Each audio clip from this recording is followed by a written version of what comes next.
అందరికీ నమస్కారం అండి. గాయత్రిక హోమ్కి స్వాగతం. మనం ఏ పనిలోనైనా విజయం సాధించాలి అంటే వినాయకుని యొక్క అనుగ్రహం మన మీద ఎప్పుడూ ఉండాలి.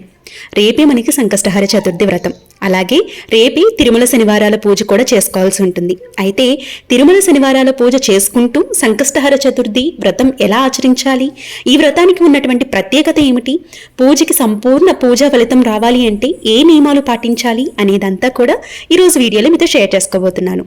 వీడియోని ఇక్కడ స్కిప్ చేయకుండా చూడండి, అలా అయితేనే మీకు డీటెయిల్గా అర్థమవుతుంది. అయితే నిన్నటి వీడియోలో తిరుమల శనివారాల పూజ ఎలా చేసుకోవాలి, ఎప్పుడు చేసుకోవాలి, పాటించవలసినటువంటి నియమాలు ఏమిటి అనేది అంతా కూడా నిన్నటి వీడియోలో అప్లోడ్ చేశాను. అలాగే తిరుమల శనివారాల యొక్క ప్రత్యేకత ఏమిటి అనేది కూడా నిన్నటి వీడియోలో అప్లోడ్ చేశాను. ఒక్కసారి చూడండి, అది కూడా మీకు చాలా బాగా యూజ్ అవుతుంది. సెప్టెంబర్ 21వ తేదీన శనివారం అంటే రేపు మనకి సంకష్టహర చతుర్థి వచ్చింది. ప్రతి నెల పౌర్ణమి తరువాత వచ్చే చవితి నాడు సంకష్టహర చతుర్థి వస్తుంది. అయితే వినాయక చవితి తరువాత వచ్చే సంకష్టహర చతుర్థి చాలా శక్తివంతమైనది. ఎవరైతే ఈ నెలలో వచ్చే సంకష్టహర చతుర్థి వ్రతాన్ని ఆచరిస్తారో అలాంటి వారికి ఎలాంటి కష్టాలు ఉండవు. ఏ పనుల్లోనైనా ఎలాంటి ఆటంకాలు లేకుండా విజయాన్ని సాధిస్తారు. మనకి మొన్న వినాయక చవితి జరిగింది కదండి. వినాయకుని యొక్క నిమజ్జనం రోజు తీసినటువంటి వీడియోస్ని వ్లాగ్ రూపంలో అప్లోడ్ చేస్తూ నేను సంకష్టహర చతుర్థి వ్రతం గురించి పూర్తి ఇన్ఫర్మేషన్ అనేది ఇస్తున్నాను. మా ఇంటి దగ్గర జరిగినటువంటి వినాయకుని నిమజ్జనం చూడటంతో పాటు మీకు ఈ సంకష్టహర చతుర్థి వ్రతం కూడా వివరించి చెప్పినట్లు అవుతుందని ఈ విజువల్స్ అనేవి యాడ్ చేశాను. సంకష్టహర చతుర్థి వ్రతాన్ని ఎలా ఆచరించాలి, ఎలాంటి నియమాలు పాటించాలి అనేది ఇప్పుడు చూద్దాము. ఈ సంకష్టహర చతుర్థి శనివారంతో కలిసి వచ్చింది కాబట్టి మనం ఎలాగో తిరుమల శనివారాల వ్రతం కూడా ఆచరిస్తాం కాబట్టి ముందుగా సంకష్టహర చతుర్థి పూజ చేసుకుని తరువాత శనివారం పూజ చేసుకుంటే చాలా మంచిదండి. అయితే ఈరోజు ఇంత పవిత్రమైనటువంటి రోజున ఖచ్చితంగా ఇంట్లో పూజ చేసుకోవడానికి ప్రయత్నించండి. ఎందుకంటే వినాయక చవితి తర్వాత వచ్చిన సంకష్టహర చతుర్థి శనివారంతో, అది కూడా తిరుమల శనివారంతో కలిసి వచ్చింది కాబట్టి ప్రతి ఒక్కరూ కూడా పూజ చేయడానికి ప్రయత్నించండి. ఈ వ్రతాన్ని ఆచరించే స్త్రీలు, అలాగే తిరుమల శనివారాలు చేసే స్త్రీలు ఉదయాన్నే నిద్రలేచి తలస్నానం చేసి కాళ్లకి పసుపు రాసుకుని నుదుటిన సింధూరం పెట్టుకుని ఇల్లంతా శుభ్రం చేసి గుమ్మానికి పసుపు రాసి మీ ఇంట్లో ప్రతి మూలలో పసుపు నీళ్లు చల్లుకోవాలి. అలాగే ఇంటి గుమ్మం ముందు ముగ్గు వేసుకోవాలి. పటాలకి కుంకుమ బొట్లు పెట్టుకుని పూజ గదిని ముందు బియ్యం పిండితో ముగ్గు వేసుకోవాలి. అలాగే ముందుగా పసుపులో కొన్ని పాలు పోసుకుని పసుపు గణపతిని చేసుకోవాలి. పసుపు గణపతిని ఎప్పుడూ కూడా నీటితో చేయకూడదండి. పాలు ఉంటాయి కదా, పాలు పోసుకుని పసుపులో పసుపు గణపతిని చేసుకోవాల్సి ఉంటుంది. అలాగే పూజ గదిలో ఏదైనా ఒక చెక్క పీటని ఏర్పాటు చేసి ఈ పీఠం పైన ఒక వస్త్రాన్ని వేసి వస్త్రం మీద గుప్పెడు బియ్యం పోసి దాని మీద 2 తమలపాకులు పెట్టి పసుపు గణపతిని తయారు చేసుకుని ఉంచుకున్నాం కదండి. ఈ పసుపు గణపతిని తమలపాకు మీద పెట్టి ముందు అన్నీ కూడా సిద్ధం చేసుకోవాలి. ఇలా ఆ గణనాథుణ్ణి ప్రతిష్ఠించుకున్న తరువాత గణపతికి కుంకుమ బొట్టు పెట్టి అక్షింతలు అలాగే పూలు ఆ గణనాథుని దగ్గర ఉంచి నమస్కారం తెలియచేసుకోవాలి.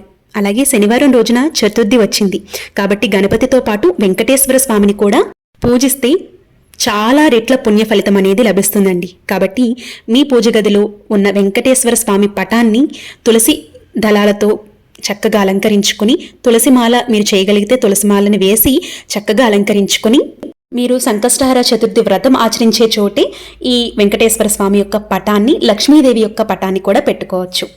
2 కూడా ఒకేసారి మీరు పూజ అనేది జరుపుకోవచ్చు. అయితే సంకష్టహర చతుర్థి వ్రతం ముందు చేసుకున్న తరువాత తిరుమల శనివారాల పూజ చేసుకుంటే ఇంకా మంచిదండి.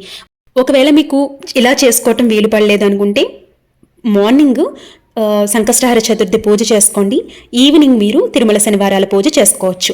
లేదు అంటే 2 ఒక్కసారి మీరు పూజ చేసుకోవచ్చు. అలాగే 2 పూట్లకు కూడా మీరు దీపారాధన చేసుకుంటే ఇంకా మంచిదండి, చాలా మంచిదనమాట.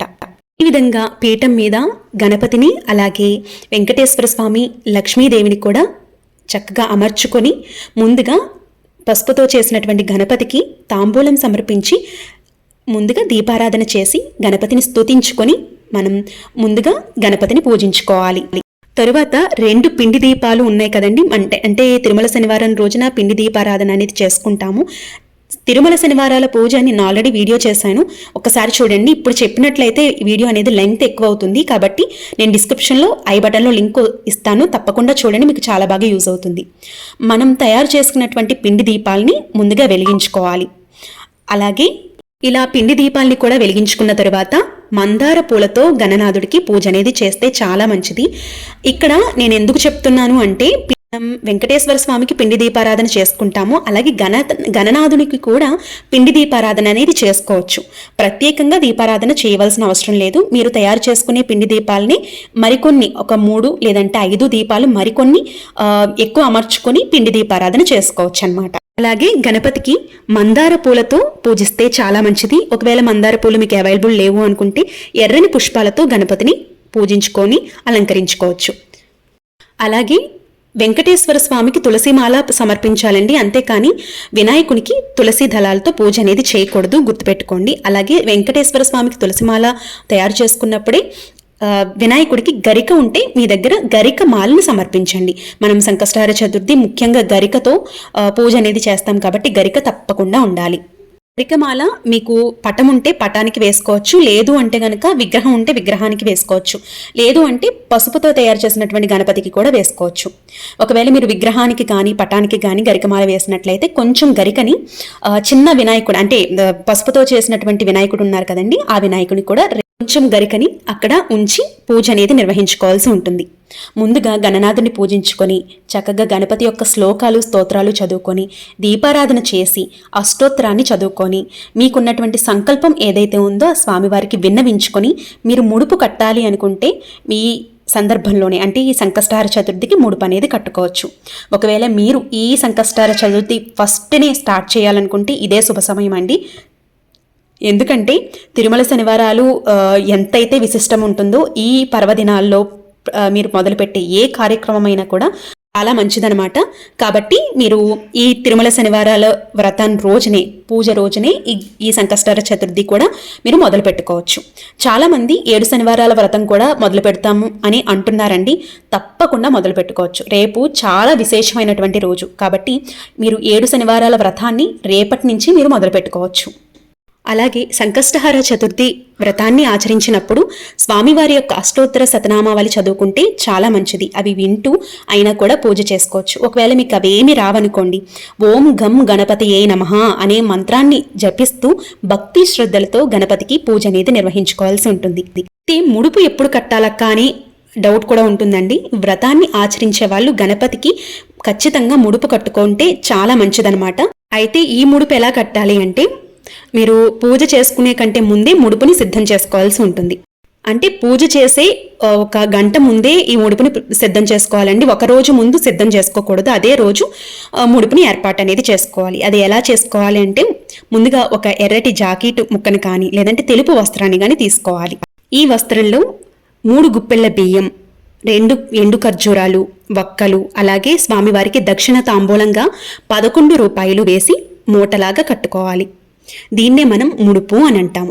ఈ ముడుపుకి కుంకుమ బొట్టు పెట్టి మీకున్నటువంటి సమస్యలన్నీ కూడా త్వరగా తీరిపోయి మీ తలపెట్టినటువంటి కార్యక్రమాల్లో ఎలాంటి ఆటంకాలు లేకుండా విజయవంతంగా పూర్తయ్యేటట్టు చూడు స్వామి అని నమస్కరించుకోవాలి. ఈ విధంగా వ్రతాన్ని ఆచరించే ముందే ముడుపుని సిద్ధం చేసుకుని ముందుగా ముడుపుని స్వామివారి దగ్గర ఉంచి మీ సంకల్పాన్ని చెప్పుకుని ముందుగా గణపతి పూజ అయిన తర్వాత ముడుపుకి కూడా పసుపు కుంకుమ అక్షింతలు పూలు సమర్పించి మరొక్కసారి నమస్కరించుకుని తర్వాత వ్రతాన్ని ఆచరించవలసి ఉంటుంది. అలాగే ఖచ్చితంగా ఈ వ్రతాన్ని ఆచరించే వాళ్ళు ఈ వ్రత కథను చదువుకోవాలి, లేదంటే వ్రత కథనం విన్నా కూడా చాలా మంచిది. అప్పుడే మీకు పూజ చేసిన పూర్తి ఫలితం అనేది దక్కుతుంది.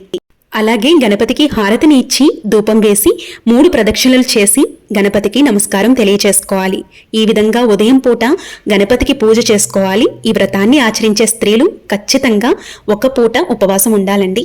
ఈ పూజ చేసుకునే సమయంలో మీరు తిరుమల శనివారాల పూజ కూడా చేసుకోవచ్చు. ఎలాంటి అభ్యంతరం ఎలాంటి డౌట్ లేకుండా చక్కగా నిర్వహించుకోవచ్చు. ఉపవాసం ఉన్న తర్వాత, ఉపవాసం అంటే ఏం తినకుండా ఉండటం కాదు, పండ్లు అలాగే పాలను తీసుకోవచ్చు. ఒకవేళ మీకు హెల్త్ బాగాలేదు అనుకుంటే స్వామివారికి నమస్కరించుకొని చక్కగా సాత్విక భోజనం అనేది చేయవలసి ఉంటుంది. అలాగే ఉదయం పూజ చేసిన వాళ్ళు మరలా సాయంత్ర సమయంలో గణపతికి దీపారాధన చేయాలి. పూజ చేసే స్త్రీలు సాయంత్రం కూడా తలస్నానం చేసి దీపారాధన చేయవలసి ఉంటుంది. ఎందుకంటే ఇది వ్రతం అండి. పూజలు చేసినప్పుడు తలస్నానం చేయకపోయినా సాయంత్ర సమయంలో పర్వాలేదు, కానీ వ్రతాన్ని చేస్తున్నాం కాబట్టి తలస్నానం తప్పకుండా చేయాల్సి ఉంటుంది. ఇంకా ఉదయం సాయంత్రం వేళలో 2 పూట్ల కూడా స్వామివారికి దీపారాధన చేయాలి.